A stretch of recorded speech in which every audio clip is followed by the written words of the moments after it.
எனக்கு அருமையானவர்களே, நம்முடைய அன்றாட வாழ்க்கையில நம்ம ஒவ்வொருத்தருக்கும் ஒவ்வொரு விதமான போராட்டங்களும், பாடுகளும், தோல்விகளும், வேதனைகளும், துன்பங்களும், ஏமாற்றங்களும் ஏதோ ஒரு வடிவத்தில் நம்முடைய சந்தோஷத்தையும், சமாதானத்தையும், நிம்மதியையும் கெடுத்து கொண்டுதான் இருக்கின்றன.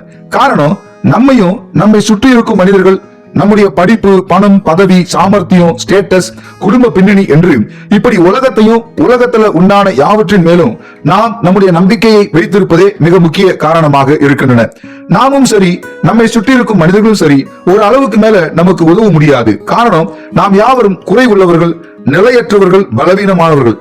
எப்படிப்பட்ட நம்பிக்கையான வார்த்தைகளை சொல்லி நம்மை சுற்றி இருக்கும் மனிதர்கள் நம்மை தேற்றினாலும் அவைகள் நமக்கு நிரந்தர தீர்வையும் சமாதானத்தையும் கொடுக்க இயலாது. இப்படி நம்ம மேல நாமும் மற்றவர்கள் மேலையும் நாம வைத்த நம்பிக்கை தோற்று போகின்ற பட்சத்தில் நாம் யாவருக்கும் தோன்றும் கேள்விகள், நான் ஏன் தான் பிறந்தேனோ, யாரை நம்பி நான் பிறந்தேனோ என்பதுதான்.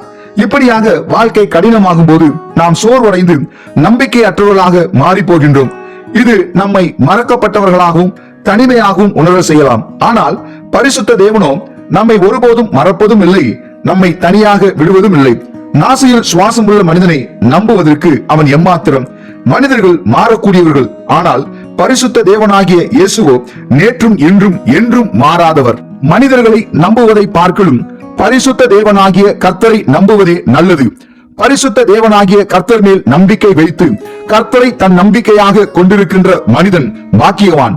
அவன் தண்ணீர் அண்டையிலே நாட்டப்பட்டதும் கால்வாய் ஓரத்திலே தன் வேர்களை விடுகிறதுமான மரத்தை போல் இருப்பான். பரிசுத்த தேவனாகிய கர்த்தரை நம்பி வாழ்பவன் கஷ்டமான காலத்திலும் செழிப்பாக இருப்பான் என்றும் நம்முடைய நம்பிக்கையும் விசுவாசமும் யார் மேல் இருக்க வேண்டும் என்பதை பரிசுத்த வேதாகமும் நமக்கு குறிப்பிடுகின்றதை நாம் பார்க்க முடியும்.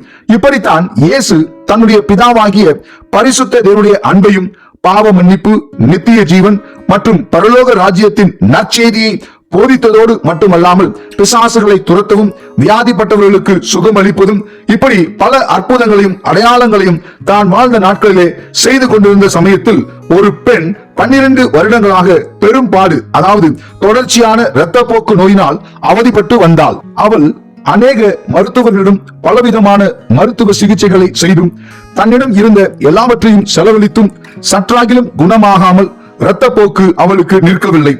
மாறாக நோயின் கொடுமை இன்னும் அதிகமானது.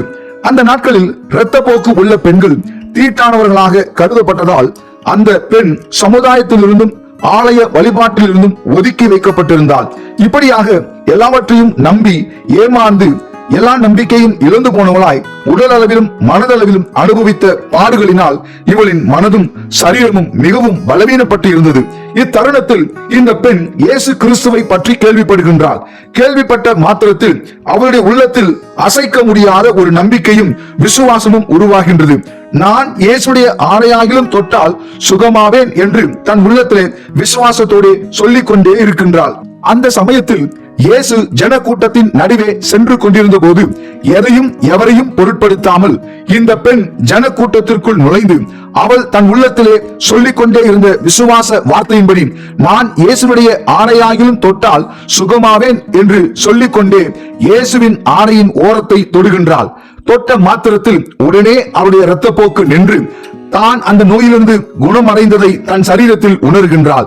தன்னிடத்திலிருந்து வல்லமை புறப்பட்டதை இயேசு உணர்ந்து, என் ஆடையை தொட்டது யார் என்று கேட்கின்றார். சீடர்கள் ஜனக்கூட்டம் நம்மை நெருக்குகின்றார்கள் என்று சொன்ன போதிலும் இயேசு அந்த பெண்ணை தேடுகின்றார்.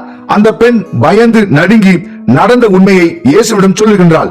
உடனே இயேசு அவளை நோக்கி, மகளே, உன் விசுவாசம் உன்னை குணமாக்கியது, நீ சமாதானத்தோட போய் உன் வேதனை நீங்கி சுகமாயிரு என்று கூறுகின்றார்.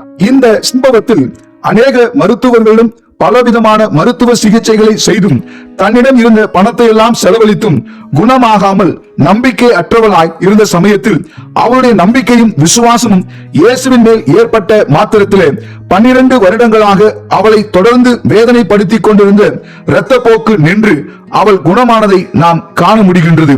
இந்த உலகத்தின் மேலும் உலகத்தில் உள்ளவைகளின் மேலும் நம்மை சுற்றி இருக்கும் மனிதர்களின் மேலும் நம்முடைய நம்பிக்கையை வைத்து ஏமாற்றம் அடைந்து, நான் ஏன் தான் பிறந்தேனோ, யாரை நம்பி நான் பிறந்தேனோ என்று சொல்லி நம்மையே நாம் நொந்து கொள்ளாமல், நம்மை தன்னுடைய அனாதி சிநேகத்தினால் சிநேகித்து நம் தாயின் கருவிலே நாம் உருவாகும் முன்னமே நம்மை தெரிந்து கொண்ட பரிசுத்த தேவனாகிய இயேசுவின் மேல் மட்டும் நம்முடைய முழு நம்பிக்கையும் விசுவாசத்தையும் வைப்போம்.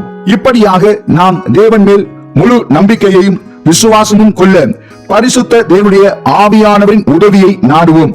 கர்த்தராகிய இயேசு கிறிஸ்துவின் மேல் மட்டுமே நம்பிக்கையும் விசுவாசமும் கொள்வோம்.